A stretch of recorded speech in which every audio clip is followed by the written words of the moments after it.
Vanishing on 7th Street is an apocalyptic supernatural horror that tells the story of a world suddenly engulfed in a malevolent darkness that literally consumes anyone within it, and what we follow are four deeply uninteresting survivors trying to escape said darkness. Think of it as M. Night Shyamalan's The Happening, but without a twist or oddball characters besides John Leguizamo, who coincidentally appears in both films. It is, as the kids say, a very mid-film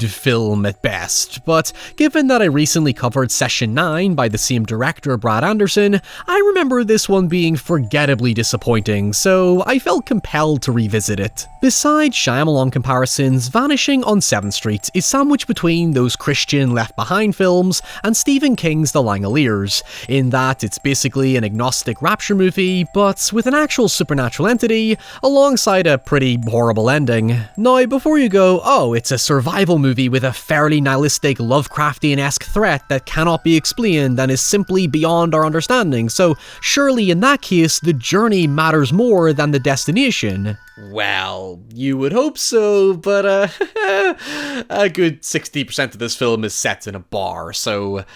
let's get into it. However, before we dive deep into despair, this video is sponsored by Raycon. Christmas is fast approaching, and with Black Friday just around the corner, getting the best deal for yourself and your loved ones is always a stressful endeavor, except when you're dealing with Raycon everyday earbuds. Raycon gives you the best deal on premium audio quality every day of the year, and with Black Friday and Cyber Monday, they're only doubling down on the value by offering you, my wonderful audience, up to 30% off site-wide. As the name suggests, I use Raycon everyday earbuds every single day, from walking my dog to watching YouTube videos to doing the grocery shopping to other menial tasks, and their latest model is packed with features to give you the best audio listening experience. Everyday earbuds have multi-point functionality to seamlessly pair two devices at once, along with a 32-hour battery life and a quick charge feature that gives you 90 minutes of playtime out of 10 minutes of charging. I especially love their active noise cancellation because it blocks out surrounding sounds and completely immerses you in audio,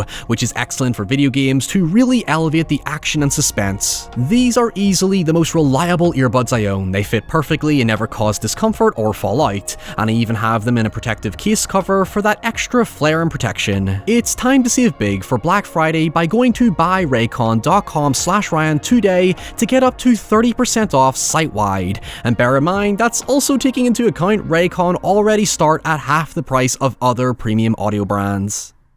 Vanishing on 7th Street opens with a projectionist called Paul passing his time by reading a book about the famous disappearance of the Roanoke colony before a sudden blackout leaves him the sole remaining human, thanks to his headlamp keeping him in perpetual light. Those who've departed only leave behind the remnants of what they were wearing, causing a confused Paul to wander an empty mall before encountering a mall cop who remains thanks to his flashlight. However, it isn't long until the mall cop meets the same fate when his torch begins to flicker and cut out when investigating cries in the darkness, leaving Paul to be attacked by a shadowy jump scare, indicating that this is no mere ordinary darkness. Now, there are two things in here we need to address: the logic of the darkness itself, and more strangely and bizarrely, the most forced-in real-world connection via the disappearance of the Roanoke colony. Let me explain. It's important to know that the movie only ever speculates on what the darkness is, so if you're hoping for answers, you're not going to get any. But Paul later theorizes that what's happening is essentially a grand reboot that's reminiscent of what happened to the Roanoke colony, and apparently even back then, they were trying to warn us. Right, so to understand what makes this so ridiculous, the real story of Roanoke goes that in 1587, a group of around 117 English settlers founded a colony on an island in North America, but after a few short years, an expedition arrived with supplies only to discover that every single one of the colony had vanished, with their belongings supposedly being left untouched. To this day, there have been no definitive answers as to what happened to them, but it is largely speculated that the colony either dispersed amongst Native American tribes due to the colony's poor self-sufficiency, simply attempted to return home, or were massacred by another group. However, as one might expect, unusual circumstances naturally spawn superstition, with Roanoke becoming a talking point and/or topic in various fantasy and horror fiction, like the always ridiculous American Horror Story, an episode of Supernatural, and Stephen King's Storm of the Century. And the reason for this, and what made conspiracy theorists so trigger-happy, was the discovery of a mysterious cryptic word carved into the trees at the border of Roanoke that simply read Croatoan. Now, I'm no expert on Roanoke. Like most people, I've only ever seen that season of American Horror Story and the video by Lemino, so I'm banking on some folks in the comments to correct me on this, but a little bit of research suggests that Croatoan was simply another location close by that was inhabited by Native Americans who were possibly involved in the colony's disappearance and/or disbursement, but ultimately, the point is, there is no record of any of those 117 settlers ever being found or identified. The movie basically insinuates that the colony was taken by the darkness and the word was most likely a warning. And that's it. That's as far as it's willing to go with that connection. It is shamefully superficial. And some of you are probably asking, Ryan, why would you waste our time with that information?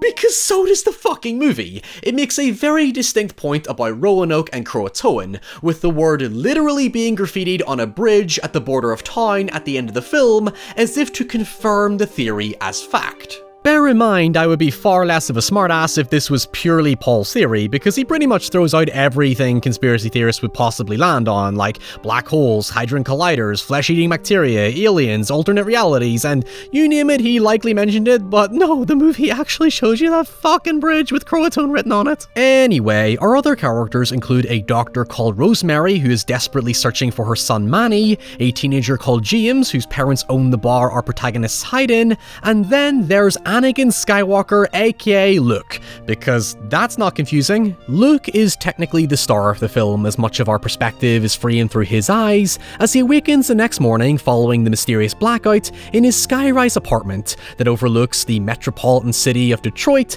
and it isn't until he leaves the building does he suddenly realize everybody is missing. The immediate red flag I was met with wasn't simply how dull the characters are or how choppy their introduction is, but rather the fact that we jump forward in time 72 hours, which I feel robs us of the surprise and peril these characters experience coming to understand the darkness. That's not to say there isn't one or two surprises, but I find myself far more curious about the vague flashbacks that show how they all came to meet at the same bar, as opposed to what the film predominantly focuses on, which is their tedious existential meandering about what's happening. The real strength of the film comes in establishing that it's not just typical darkness they're running from, since the characters can technically enter the dark, but rather it's this ethereal, plaguey black void amalgamated from the shadows of its victims, where the assumption seems to be that the more people it consumes, the stronger and more widespread it becomes. I don't know how YouTube's compression will make it look, but if you have a good screen, you might be able to see the separation between the actual darkness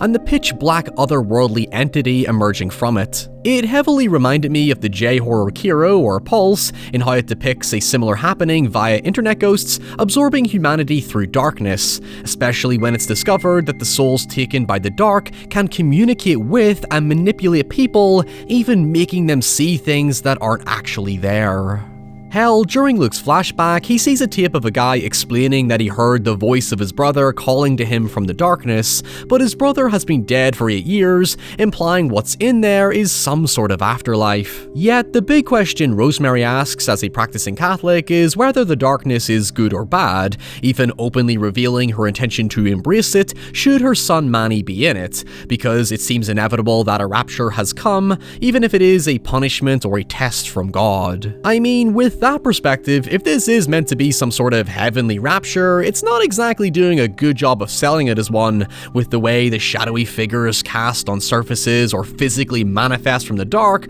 along with all the moaning, crying, and screaming that comes from it. This looks more demonic to me. On top of that, there's even further urgency established when Luke tells James, who's waiting for his mother to return from investigating a light from the nearby church, as if to imply hope or some sign from God, that the sun is is rising later and setting sooner each passing day, thus daylight will soon cease to be. If you live in Alaska, you are long fucked before it hits Detroit. As I said, it maintains mystery and unpredictability by never explaining anything and only leaving small nuggets of information that are open to interpretation, such as when Paul explains that he was taken by the darkness for 3 days before randomly being spat back out when his headlamp reignited. When you get down to their individual beliefs, they essentially break up into Catholic Christian who views it as a punishment or rapture from God, a cynical atheist who believes the reason he's still around is because he willed himself to exist, which might explain why Paul returned,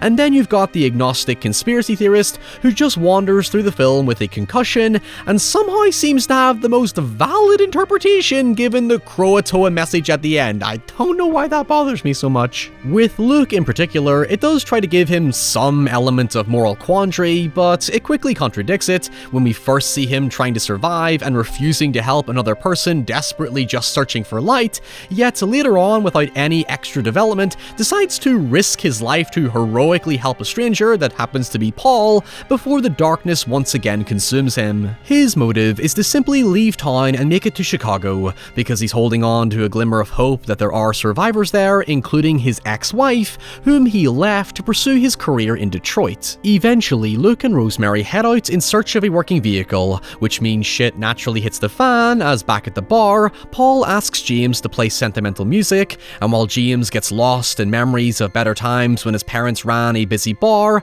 Paul gets up to find James is missing. During his search, he follows an elaborate tunnel system underneath the bar, only to, surprise surprise, learn he was tricked by the darkness when he arrives at a door to discover the other side is blocked by a brick wall, as if we're suddenly in the fucking Matrix. The thing is, what's so bewildering is that this entire tunnel sequence is actually a dream because Paul disappears on the pool table he originally got up from, and I guess if I'm trying to explain it, it might go back to the whole willing oneself to exist, where the scene symbolizes him mentally fighting the darkness with his concussion, but becomes too weak and gives into it. Hell, it's a better explanation than nothing. On the other hand, Rosemary's vanishing is thankfully more palatable. She's simply tricked into going to a baby stroller underneath a street lamp thinking it's Manny, which you could argue is bittersweet given how willing she was to embrace the darkness anyway should her son be in it, and judging from how the darkness communicates using its victims, including the deceased, I guess he must be. Luke then returns to James and they use the generator to charge the car battery, but they soon get into an accident outside the church, which, oh my god, would you believe it, happens to be on 7th Street, causing James to run off in search of his mother while Luke leaves him behind. However, rather than once again running from his problems, Luke suddenly has a change of heart when he sees the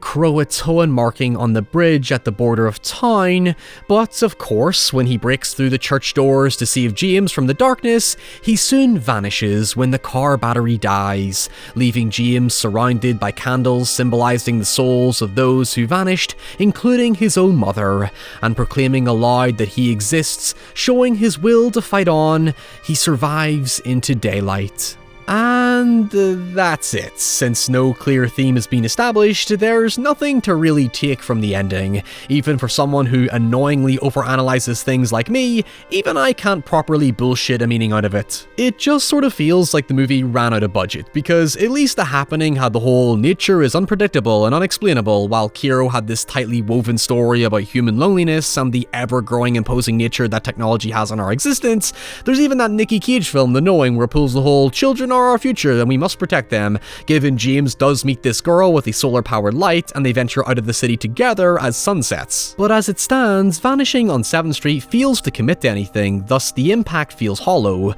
I do like that we see the shadows of our protagonists to suggest they live on in the afterlife, but all I can really get from it thematically is that it might have something to do with finding light in the dark, i.e. companionship is the adversary to loneliness. But again, Kiro did it a hell of a lot better.